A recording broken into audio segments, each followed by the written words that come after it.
Well, good evening, everyone. It is Thursday evening here. Wanted to get on, do probably a little bit of a quicker video here.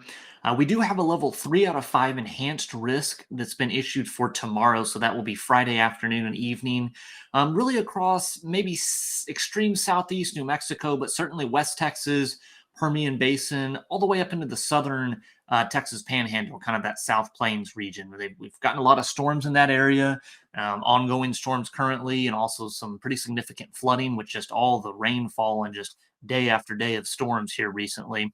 But it does look like that's going to set up again here tomorrow for us. So, did want to take a look at the environment there, and then lastly, kind of touch on just a couple things going on when you look at the overall satellite picture, and kind of going across the next couple days. So, did want to look at the environment. This is going to show our moisture, and so those dew point temperatures and wind direction for tomorrow. Again, that's kind of at the surface, seeing what the moisture content and those lower level winds are doing. That's an important ingredient. So this is showing about 5 p.m. Central Time on Friday. We can see kind of our dry line setup. That's going to be kind of this orientation here. We've got 20s and 30-degree dew points here. We've got mid to low 60-degree dew points on this side. So that's our dry line here.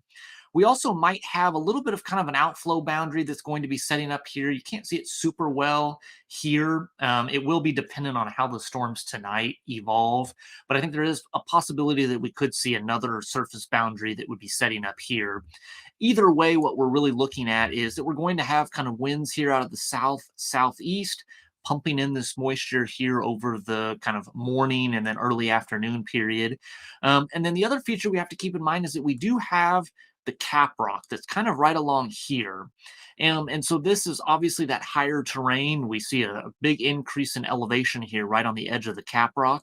So sometimes when you get these winds that are coming kind of out of the southeast here, they can kind of funnel up against the Caprock, and that can give you more forcing, not only to get more significant storms to form, but sometimes that can give you enough of a southeast flow to get that low level rotation for more of a tornado threat as well. So definitely we'll have to see how the storms evolve tomorrow, but we are going to have more than enough moisture that's going to be in place here tomorrow. When we look at some of the other ingredients that are in place here, especially some of that instability product, again, let's kind of backtrack. This is right at about 4 p.m.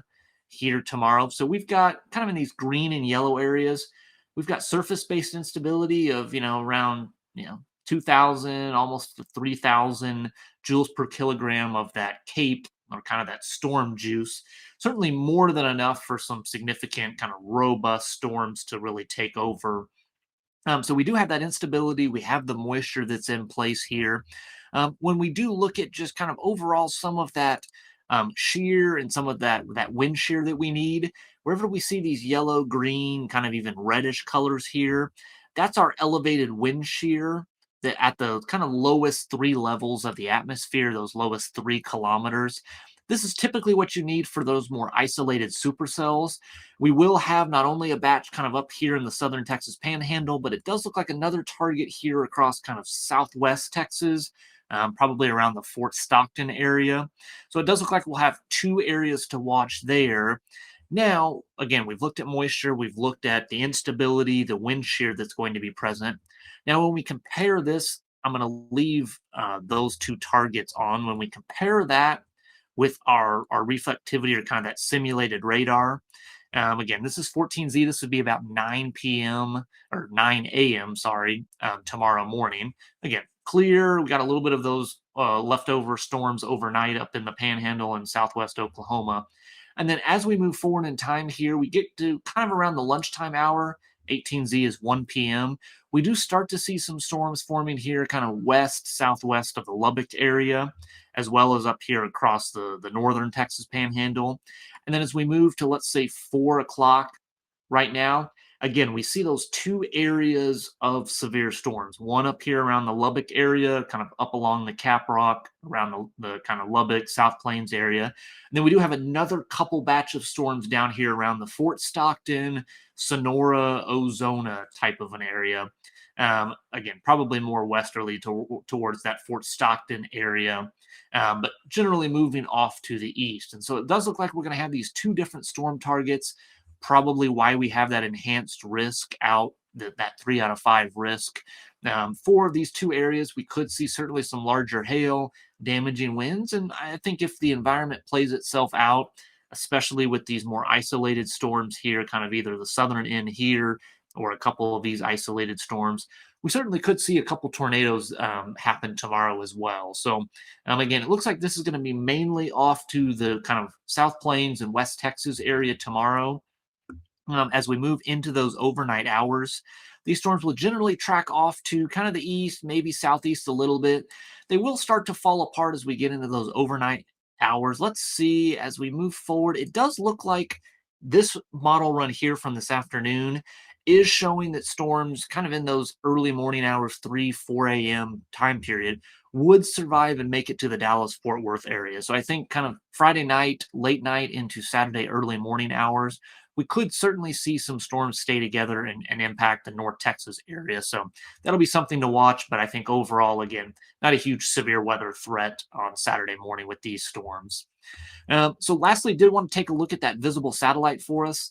A couple things kind of interesting to note here. We've got these storms that are firing off of an outflow boundary here, kind of southern Texas panhandle into northwest Texas. These storms are kind of moving both south and a little bit of east. We've got just kind of general thunderstorms here across much of the central U.S. We have kind of our very, very kind of powerful southern subtropical jet here out of the Pacific that, again, has been giving those storms and flooding rains day after day after day here across much of the Texas and Oklahoma panhandles. And then last but not least, notice this spin in the atmosphere right here. We have our center of low pressure right about here. And the National Hurricane Center actually issued their first advisory at 4 p.m. Central today for what we're calling now Tropical Depression number 2. June 1st today is actually the start of hurricane season. And we actually have a tropical depression that's formed here in the eastern Gulf of Mexico. So again, you can see that spin in the atmosphere. Let me remove that. Kind of interesting to watch that spin. This is supposed to kind of meander around here and then drop kind of to the south towards Cuba over the weekend. It may eventually start to move off over Florida here early this next week. Not really expecting much intensification, probably just a rainmaker, maybe a little bit of rough seas here across the eastern Gulf of Mexico. But again, not a hurricane threat or anything like that, but certainly might give some much needed rainfall to parts of Florida as well. So definitely interesting weather pattern. Always been fascinated by the visible satellite here. Hopefully that's interesting to you as well. And then certainly looks like we will have the chance for some severe weather and storms here across kind of the Texas Panhandle, Southern Plains area, as well as Western Texas and the Permian Basin here tomorrow afternoon. So hope everybody has a good rest of your Thursday evening, and I'll see you back for the next video.